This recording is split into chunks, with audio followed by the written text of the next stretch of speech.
And welcome back to Coaching with the Bible. This is episode 174, season 4, episode 14. This week's portion, the second portion in the book of Exodus, known in Hebrew as Va'era, as we continue to unpack the story of the people of Israel in exile in Egypt at the hands of Pharaoh and the Egyptian people. And we're beginning now to see and unpack the leadership of Moses, the role that God plays in history, and the ultimate redemption of the people of Israel coming next week. Spoiler alert. Good to have you back. This has been a harrowing and difficult week. Earlier in the week, too many, every single one of them obviously, but too many soldiers were killed this week. Too many people lost their lives here this week. Son of a friend of mine was killed. The son-in-law of someone I've done work with over the years also was killed this week in the same event. Soldiers really hit home in a way I wasn't expecting, in a much deeper, much more personal way than, for some reasons, a lot of the other things that have gone on. And I was deeply, deeply affected by it. And it just sort of rushed back so many of the thoughts and emotions and the feelings of the earlier parts of what has gone on for the last 3 months here in Israel. And then on top of that is what's going on literally right now at The Hague, the International Court of Justice, which, there are so many ways to describe it, none of them good. It is just fiction couldn't describe it or explain it or write it more insanely than it's actually playing out. Amazingly, in the week in which Moses and Aaron find themselves in the court of Pharaoh, Israel sent some by the name of Malcolm and some by the name of Aaron. I'm hoping Malcolm's Hebrew name is Moses, to the International Court of Justice, along with a team of elders, advisors, legal scholars, to defend Israel's case in a court of absurdity. Accused by, of all countries, South Africa. And during yesterday's portion of the hearing, where South Africa was presenting, I had playing in the background while doing work the entirety of the affair. And it was hard to listen to. Not because it lacked fact or it lacked any of the legalese that maybe one was expecting, but because it just was presented in a way that made the Jewish people, the people of Israel, the members of the armed forces, the leadership, painted in a way that just seems not us. And it's hard to hear, even if it's not actually true. But it's hard to hear. And as much as I like, and I do like good court intrigue, royal court intrigue in books and in movies and in film and television, and courtroom intrigue, the drama of it, the suspense, the emotion, the power of it. And I love good presentation and good use of words and language. That was really hard to listen to. It was grotesque on many levels. But I listened to every single word of it yesterday. And going on right now at this moment, Israel is presenting its case, defending the people of Israel, defending the leadership, defending the armed forces in its response and its defense of the citizenry of the land of Israel against what took place on October the 7th. It's stunning that it's going on, but it's going on. And as much as it's important, and it is important, I was reminded 2 days ago by a friend that what's more important is getting our hostages home and ending this war with victory, obviously. It's far more important, it feels like, than the idiocy that's going on in the court at The Hague. I'm not sure there's another way to describe that, or the charade that that court proceeding is, vis-a-vis what's actually happening on the ground, or that this is taking place while things are happening still on the ground, and it's changing every minute. And while it is that the enemy is still saying that they'd like to do it again and again and again, and while it is that other proxies who are similar to them are trying to attack and create carnage on the ground in the same way that Hamas did that day. It's a scene of absurdity. But it is interesting court intrigue if someone's interested in that kind of a thing. And it does take me back. It does take me back to the Bible, to this week's portion, to Moses and Aaron standing before the court of Pharaoh, arguing for the freedom of the people of Israel, arguing for their release from bondage and slavery, arguing from their being relieved of the pain and suffering that they have endured for many, many years, arguing for the right for them to live freely in their own land, to practice their faith in their own land as they could and should be allowed to. There's familiarity to that. So we're living it at the same time that we're reading about it and learning about it and studying it.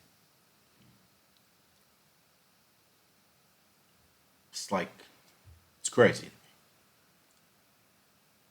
But it did get me thinking about an interesting topic. And so I want to bring that to you here, not spend too much time. I know I've been going long on some of these over the last number of weeks. On the subject of symbols. The court is a symbol. It has a logo. Every court does. Countries have logos. Businesses have symbols that represent them. Leaders have symbols that represent them. Flags, the eagle, whatever it may be. And symbols are important. Symbols go beyond words. They go deeper into meaning. In researching on the subject, understanding how symbols work differently than words is because they attach to a different part of the brain that is much more what you would call primitive, emotion-based, and much deeper in what's called the limbic system in the brain than where words are. It's closer to where emotions are. So sometimes it is the case that a symbol will manifest for us meaning that is far deeper than the words that may be used to describe it. To put it into a less severe and serious in space, so like from sports, the Stanley Cup, that is the trophy for hockey, is an enormous symbol of winning, being a winner, being a champion. Being affiliated with the logo of certain teams similarly does the same thing. Businesses like Apple choosing the bitten apple as the symbol of what and who they are, symbol of knowledge. Southwest Airlines using this giant heart on many of their planes, symbolic of the soul and the spirit and the warmth that they bring to travel. We attach to symbols. And we sort of lean away from horrifying symbols, things that make us cringe or things that make us scared. So for me, a symbol of that would be like a hockey mask. Not the way the hockey players wear them today, but the old one, which is sort of symbolic for me of the movies Halloween. It's just a symbol, but it's a scary symbol. It's a symbol. Or flags of certain countries when they're flown in the streets, and when you see them, what they do, and you recoil maybe in disgust or in hate or in anger or in sadness or in madness or in frustration at the symbol that that flag represents, or the symbol that a certain country might represent. Symbols, they're important. They bring meaning. We have to choose them wisely. And so the symbol that I wanted to sort of zoom in on for just a minute here in the Bible this week is we begin to discuss the plagues. this week. And so most of the plagues of the 10 plagues are brought in this week's portion. And I've always been wondering about the plagues and sort of understanding that we read the Bible, we get the sense, we understand, and we know what the plagues represent, the symbolic nature of them. And the commentaries over the centuries have built incredible structures of appreciating thematically how those plagues connect to each other, what they represent, and what's going on. But I always wondered about the Egyptians, if the Egyptians understood them. It's to the point where one of the great commentaries, Rabbi Naftali Tzvi Yehuda Berlin, in his commentary mentions that much of what's going on in the book of Exodus is happening in the court of Pharaoh, with Pharaoh and his advisors, and his people are really none the wiser as to what's going on. They have no idea what's happening or why. So are they privy to or aware of the meaning that is attached to the symbols that are in fact the plagues, which are obviously brutalizing them and killing them and destroying their livestock and destroying their country right in front of their own eyes? Do they know where that comes from? Now, it happens to be, in researching and reading about the court of Pharaoh and researching and understanding more about the symbology or the semiotics of Egypt.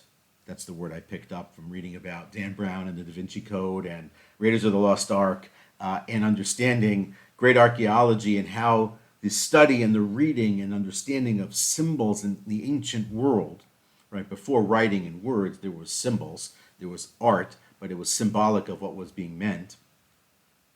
That the Egyptian society and the Egyptian culture was very much symbol-oriented.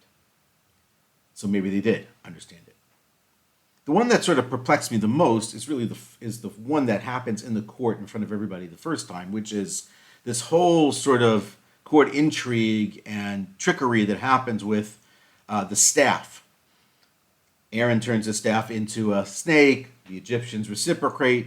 The Midrashic literature says that not only did the magicians successfully do it, but the children were able to successfully do it as well. It's a very bizarre sort of moment, and it ends with Aaron's staff swallowing up all the other staffs. It's like super strange. And then it's gone and it's over. And I always wonder, did anybody actually know that that actually happened? Like, what does that even mean for them? Did they appreciate the symbolic nature of that? What, in fact, was the symbolic nature of that? What were Moses and Aaron trying to accomplish with that event? What was God sort of trying to drive home to Pharaoh through the messenger, Moses and Aaron, with that event? Without explanation. It's sort of like they're talking to each other in sign language, and Moses puts up one finger and Pharaoh puts up two fingers, and then Moses, is like some old joke, Moses puts up a fist and Pharaoh puts up a hand, and then it's like, ooh, ah, and how do we know if anything got accomplished, or if anybody won, quote unquote, that round of negotiation? No idea. And so I saw a really interesting explanation of it, which I think actually helps simply just for the idea itself, was that the idea of the staff is that a stick itself is simply just the extension. This comes from a book called the Be'er Yosef, which we mentioned at the beginning a bunch of times, the beginning of coaching with the Bible, but haven't mentioned it in a while. But I was reminded of this idea as I was thinking about symbols, that a staff is the extension of a person's hand. And so by definition, when someone hits someone with a stick, it's simply just their elongated hand hitting that person. Or if they're pointing at something with the stick, it's simply that their hand can't reach, and so that the stick itself is now an elongated finger to point to that location on a board, on a wall, at a picture, whatever it may be. That, says the Be'er Yosef, was what the Egyptians were supposed to be. The Egyptians were supposed to be the extension of the hand of God in the sense of creating this afflicted nature for the people of Israel before it was to be that they were to be released, and then going back and receiving the Ten Commandments and the Bible and the law and on Sinai, and then going back and building the covenantal society in the land of Israel. So somebody is supposed to sort of do that. That would be the fulfillment of what it was that God had established in the covenant with Abraham in the covenant of the pieces of the parts, known in Hebrew as the Brit Bein HaBetzarim. So they're the extension. The Egyptians are the extension of the hand of God. However, they went further. They liked it.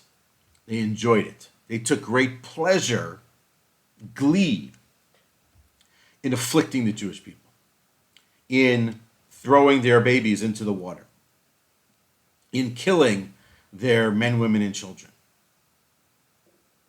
It was fun. It was sport for them. As it had been sport, ultimately, over the course of history, for many countries and many leaders, with respect to all kinds of different people who've been subject to these kinds of atrocities over the course of the millennium, and certainly, the people of Israel, the Jewish people. And so they went from being the staff to being a snake, the Egyptians. So that's the symbol that Aaron is trying to get across. You were supposed to be a staff, you became a serpent, you became a snake. And they reciprocated, and they were also able to turn their staffs into snakes. They appreciated and acknowledged effectively that that was exactly right. And the end of the story then, in the semiotics and the symbology of it, is that Aaron's staff swallows them up. Returns to being a staff as if they weren't there in the first place, reminiscent of the dreams of Joseph when it has the 7 skinny cows swallowing the 7 fat cows, right? And so the same thing here is ultimately that Aaron's staff swallows up the other staffs, basically saying, you went too far, but ultimately you will be spread out into the wind and ultimately disappear and destroyed, whereas my staff and my people will continue on. Incredible semiotics, beautiful symbology going on there. I think symbology is a word. I saw it somewhere. I like it as a great word. And that's the symbolism of this moment in this story. Pharaoh seems to get it. The Egyptians seem to appreciate it. It seems to have its effect, but it doesn't change anything because then we get all the plagues right then thereafter. So symbols play a major role in the story here in Egypt as they're going. And then each of the different plagues is ultimately going to do the same thing. So what we're thinking then here is we have to appreciate for ourselves what are the symbols in our lives that are really meaningful to us. It could be a memento, it could be a souvenir from something. Those things are very important symbols. They mean something at a deeper level than maybe their own actual physical value, right? Let's say you went on a great trip, you brought back, a little memento, a little souvenir, a coin, a shot glass, a small doll, a pen, a baseball cap, a t-shirt, something that doesn't have a lot of physical value because it costs you like $3, but has a lot of personal meaning attached to it. The same thing that someone's country or their flag has a lot of meaning for them, more than maybe its value on the flag itself in terms of the paper or the material that it's printed on, the design. So what do you think about that? Think about where the signs come from, what the symbol means for us, and appreciate that as leaders, that we have the ability to create even greater meaning by virtue of building more powerful, more meaning symbols in our lives and appreciating what they do for other people. They do, in fact, influence behavior because they can create archetypes, they can create imagery, they have obvious, incredible amounts of meaning. And so when we're choosing them, we have to think about the different symbols that they are. When we're choosing symbols of leadership, let's give you an example. Let's say our symbol is a light bulb, right? So the light bulb going off is an expression of creativity, the generation of new ideas. I saw in one article on this subject. Let's say I choose the symbol of the heart, like I mentioned before. And so I'm in a nonprofit, and I choose the heart as a symbol around what it is that I do. So I'm trying to, bring forward some sense of warmth, of empathy, of grace, of humanity. And when I'm choosing a logo for my business, or when I'm trying to get a message across to my team, appreciating that the symbol that I'm attaching to that message is incredibly valuable and incredibly important, and I have to do that the right way. And so when it is that I'm choosing one of those things, I have to think about it a certain way. I have to attach the right meaning to it. I have to establish what that meaning is. I really can't and shouldn't allow anyone else to define it for me. So no one gets to define my symbols for me. No one gets to redefine or put words to them that aren't there. That doesn't work. The symbol is the symbol. It has its meaning. It's deep. It's limbic. It's emotional. It's very, very human, but it's very, very personal. And so we have to then appreciate how that works. And it's very important for us that when we're choosing some sort of symbol for these kinds of things, as a leader, share with you 5 really brief, really quick things that actually get to this point very quickly. Here we go. Number 1, a symbol should be simple and recognizable. Simplicity is key. So if you have too many factors in the symbol, that's too much going on, it doesn't work. So the swoosh for Nike is great because it's just a swoosh. The apple for Apple gets the point across. And obviously over the course of time, it has taken on a certain cachet or meaning or connection, but fine. But the symbol itself is incredibly simple. Number 2, it has to really evoke very strong emotions. By the way, this comes from a very good article I saw on a website from a consulting company called Meraki Consulting. And number 2 here is your symbol should evoke strong emotions. Think about what emotions you want to create and to generate and to brand, connect with your symbol. Number 3, it's important that the colors of it are right. So if you go black and white on it or grayscale, you are saying something even if you're not trying to say something.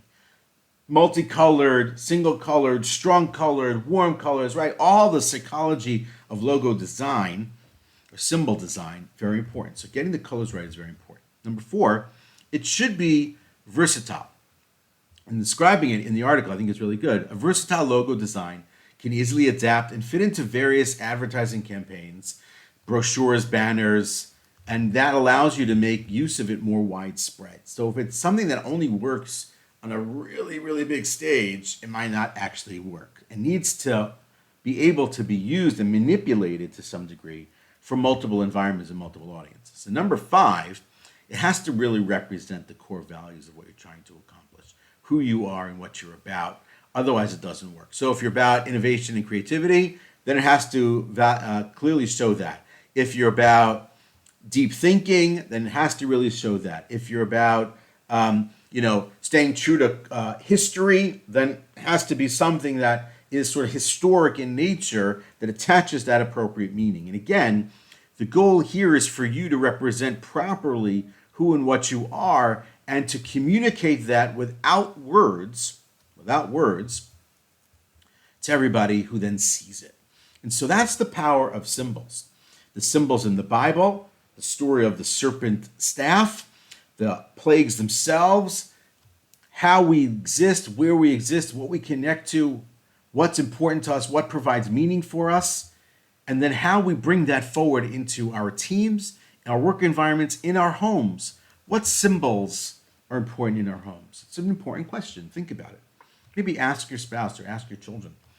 What would be the coat of arms of our family? I remember an exercise like that when I taught high school, trying to do that with kids, having them try to draw their coat of arms or to attach a symbol to, when they think about spirituality, what's the symbol or the image that means spirituality to them, right? You could try that. What are the 3, 4 maybe symbols that represent you, or represent your family, represent your home? You might like what you hear. You might be disappointed in what you hear. But it's really important to sort of appreciate what are the images that people connotate and connect to who you are and what you are and what you're trying to accomplish in your life. And as always, let's end with a quote. Here's our quote. This comes from someone by the name of Vera Nazarian. I don't know who that person is, but here's the quote. The most powerful symbols are not those created by paper and ink. They are the ones we keep forever in our hearts. That is Coaching with the Bible for this week. Hope you have a great week. I hope this week is a week of happiness and blessing. Enjoy in your lives, and may it be the week when we see the return of all of our hostages and the end of this war.